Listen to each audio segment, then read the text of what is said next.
Welcome back to my channel Study Talks with Arshi Saifi. So friends, आज हम बात करने वाले हैं ऐसे ऑन ग्लोबल वार्मिंग, जिसके ऊपर टेन लाइंस मैंने आपको इस वीडियो में दिखाऊंगी, जो कि बहुत इजी एंड सिंपल हैं। आप अपने एग्ज़ाम्स में, अपने टेस्ट में इसको लिख सकते हैं तो आपको पूरे नंबर मिलेंगे, क्योंकि बहुत ज़्यादा इम्पॉर्टेंट लाइंस हैं जो ग्लोबल वार्मिंग के ऊपर मैंने आपको शो करी हैं। तो आप इस वीडियो को शुरू से लेकर एंड तक पूरा देखिएगा। और जो भी लोग हमारे चैनल पर पहली बार आए हैं तो हमारे चैनल को सब्सक्राइब कर लीजिए, हमारी वीडियोस को लाइक कमेंट एंड शेयर करिए। तो आइए स्टार्ट करते हैं, देखते हैं ग्लोबल वार्मिंग क्या होता है। Rise in global temperature due to global warming is dangerous for life on earth. Rise in global temperature, global का जो टेम्परेचर होता है, हमारे जो तापमान होता है वो जब इंक्रीज़ होता है तो ग्लोबल वार्मिंग की समस्या हमारे अर्थ पर उत्पन्न होती है, तो उसको ग्लोबल वार्मिंग कहते हैं। सेकंड पॉइंट है इसका, the unsustainable use of natural resources is also a reason for global warming. जो हमारा रिसोर्सेज का अनसस्टेनेबल यूज़ है, ठीक है ना, सही मात्रा में यूज़ ना करना एक ग्लोबल वार्मिंग का रीज़न बनता है, ठीक है ना। थर्ड पॉइंट है, the increase rate of deforestation, burning fossil fuels, vehicles and industries pollution contributions to global warming. जो इंक्रीज रेट ऑफ डिफॉरेस्टेशन है, डिफॉरेस्टेशन यानी पेड़ों को काटना, जंगलों को काटना, उनको जलाना, ये सब मतलब फॉरेस्ट को ख़त्म करना, ये भी एक ग्लोबल वार्मिंग का रीज़न है। Burning fossil fuels, vehicles, industries pollution, ये सब हमारे ग्लोबल वार्मिंग के रीजंस हैं। Fourth point है, research shows that average temperature of the earth may increase by 10 degree Celsius to 5 degree Celsius in the next decade। तो हमारी जो research के अकॉर्डिंग जो हमारा टेम्परेचर है, पहले 10 डिग्री था, वो सॉरी 1.0 डिग्री था, जो कि 5 डिग्री हो गया है और बढ़ गया है, ठीक है ना। Temperature day by day increase होने पर है ग्लोबल वार्मिंग का।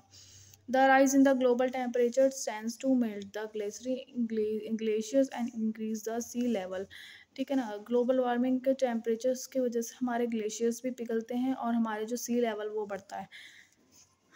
जब ग्लोबल वार्मिंग होती है, मतलब कि जो हमारा जो अर्थ है उसकी जो उसका टेम्परेचर इंक्रीज़ होता है, तो हमारे जो जैसे हमारे बर्फ़ के पहाड़ हैं, ग्लेशियर्स हैं, वो पिघलते हैं, और वो पिघलते हैं तो उनका जो पानी है वो हमारा नदियों में, समुद्र में जाता है, जिसकी वजह से हमारे जो सी का लेवल है उसका लेवल बढ़ जाता है। और जब लेवल बढ़ता है तो हमारे बाढ़ की समस्या उत्पन्न होती है, बाढ़ आती है, ठीक है, नेचुरल डिज़ास्टर्स आते हैं, उससे हमारा नुकसान होता है, हमारे लोगों के घर वगैरह उजड़ जाते हैं, उनको बहुत ज़्यादा नुकसान होता है। तो हमारा जो ग्लोबल टेम्परेचर है बहुत ज़्यादा हम उसको ध्यान में रखना चाहिए। जो भी ग्लोबल टेम्परेचर इंक्रीज़ होने के रीज़न्स हैं उनको हमको ख़त्म होना चाहिए, करना चाहिए, जिसकी वजह से ग्लोबल वार्मिंग ख़त्म की जानी चाहिए, ठीक है।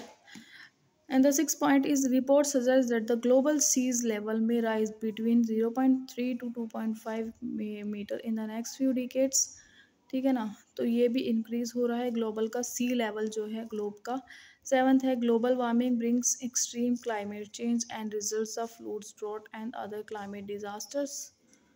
And the eighth point is, change in the global temperature affect the patterns of monsoon winds and change the time and intensity of rain. And the ninth point is, the unpredictable climate change cause the reason of global warming. Tenth is, greenhouse gases has such as carbon dioxide, ozone, methane, and nitrogen dioxide trap the incoming radiation from sun। तो global warming बढ़ने से हमारे green house gases की भी increment होती है, हमारी जो कार्बन डाइऑक्साइड है वो भी ख़त्म हो जाती है हमारे एनवायरनमेंट में से।